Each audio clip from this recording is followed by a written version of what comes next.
चारधाम यात्रा में श्रद्धालुओं की भीड़ उमड़ पड़ी है। हरिद्वार में श्रद्धालुओं के ऑफलाइन रजिस्ट्रेशन अब रुद्रप्रयाग और यात्रा क्षेत्रों में 3 दिन के दौरे पर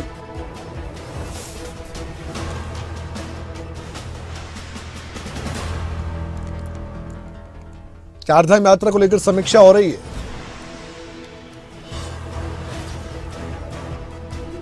और हरिद्वार में ऑफलाइन रजिस्ट्रेशन किए गए हैं। जानकारी आपको बताएं, रुद्रप्रयाग और यात्रा क्षेत्रों में 3 दिन के दौरे पर मुख्यमंत्री के सचिव आर राजेश कुमार रहने वाले हैं। चारधाम यात्रा को लेकर समीक्षा बैठक उनको करनी है। पहले से सुगम, सुरक्षित, सुविधाजनक चारधाम यात्रा हुई है, ये दावा है सरकार का। चारधाम यात्रा पर श्रद्धालुओं के लिए रजिस्ट्रेशन करवाना अनिवार्य है, आप ये जानते हैं। हमारे साथ इस समय राव शफात अली हमारे ब्यूरो चीफ जुड़ चुके हैं। ये बहुत अहम खबर है, चारधाम यात्रा को लेकर आप हर जानकारी जानना चाहते हैं। हम आपको अपडेट अब बताने जा रहे हैं और खबर की तह तक हम पहुंचेंगे। राव शफात अली आपको बताएंगे कि चारधाम यात्रा को लेकर अभी तक का क्या रिस्पॉन्स रहा है। राव शफात अली, चारधाम यात्रा को लेकर जो श्रद्धालु अभी आना चाहते हैं या आ चुके हैं, उनके लिए बहुत अहम जानकारी आप क्या दे सकते हैं? सरकार अपने स्तर पर जो तैयारी कर रही है, क्योंकि विपक्ष ने भी सवाल उठाना शुरू कर दिया था, उसका जवाब सरकार कैसे दे रही है? और पहले के मुकाबले अब की बारी जो चारधाम यात्रा है, ये ज्यादा चुनौतीपूर्ण है या फिर सरकार को अब पूरा अनुभव ऐसा हो गया है शासन प्रशासन को कि कोई दिक्कत परेशानी नहीं है? देखिए, अभी चुनौतीपूर्ण है चारधाम यात्रा। और क्योंकि पिछली चारधाम यात्रा की अगर बात करते हैं तो इस बार बहुत बड़ी संख्या में श्रद्धालु उत्तराखंड पहुंच रहे हैं। और देखिए, उसके पीछे के कुछ कारण है कि भीड़ बहुत ज्यादा बढ़ी है। इस वजह से थोड़ा सा असुविधाओं का सामना करना पड़ा, थोड़ी कठिनाई हुई श्रद्धालुओं को, क्योंकि जिनका रजिस्ट्रेशन जिस स्थिति में था वो स्थिति से पहले उत्तराखंड में पहुंच गए।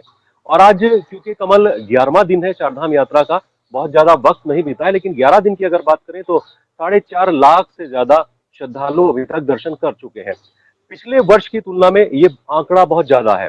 चारों धाम में बहुत बड़ी संख्या में जब श्रद्धालु पहुंचे तो जाहिर सी बात है कि जो व्यवस्थाएं थी वो थोड़ा सा पटरी से उतर गई थी, अव्यवस्थाएं फैली थी।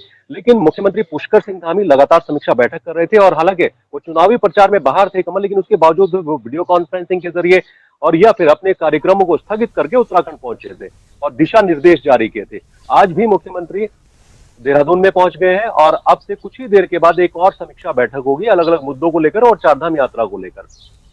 लेकिन चारधाम यात्रा सुविधाजनक हो, इसके लिए सरकार ये पूरी तरह से सुनिश्चित कर लेना चाहती है और तमाम जो तैयारियां पहले की गई थी उससे और बेहतर तैयारियां अब की गई हैं। मुख्यमंत्री के जो सचिव है डॉक्टर आर राजेश कुमार, उनको प्रभार सौंपा गया था रुद्रप्रयाग का।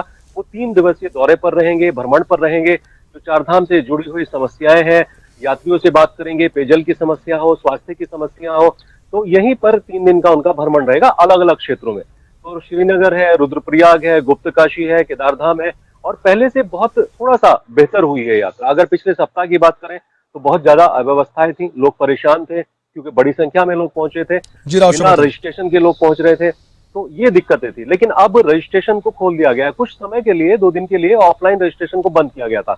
बड़ी संख्या में जो यात्री हैं, श्रद्धालु, उनको हरिद्वार में रोका गया था, ऋषिकेश में उनको सुरक्षित स्थानों पर जो होल्डिंग पॉइंट्स बनाए गए हैं वहां पर उनको रोका गया था। लेकिन 1710 यात्रियों को एक ऑफलाइन की जो सुविधा है रजिस्ट्रेशन की वो भी दे दी गई। हालांकि जो ऑनलाइन रजिस्ट्रेशन है वो तो चल ही रहा है, लेकिन राज्य सरकार अपील कर रही है कि जो यात्री उत्तराखंड में पहुंचे वो सबसे पहले तो अपना रजिस्ट्रेशन करा लें, क्योंकि बिना रजिस्ट्रेशन के देखिए यात्रा बाधित हो सकती है, उनको वापस भेजा जा सकता है। करीब 216 लोगों को पिछले 2 दिन पहले वापस भेजा गया था। तो पहले तो रजिस्ट्रेशन कराना, पंजीकरण कराना बहुत अनिवार्य है। दूसरा, अपना स्वास्थ्य परीक्षण करा करके आए। 50 वर्ष से ऊपर के श्रद्धालु हैं वो स्वास्थ्य परीक्षण करा ले। अगर ऊपर की तरफ वो जाते हैं चारधाम यात्रा पर तो धीरे धीरे रुक रुक करके वो सांस ले, कुछ देर चलने के बाद वो थोड़ा सा आराम करे। तो इस तरह की गाइडलाइंस जारी की गई है राज्य सरकार की ओर से। बहुत बहुत शुक्रिया राव शफात अली, आपने विस्तार से जानकारी दी इस खबर पर और बताया कि अभी चारधाम यात्रा को लेकर क्या कुछ सावधानी बरती जा सकती है और क्या इंस्ट्रक्शंस हैं श्रद्धालु के लिए।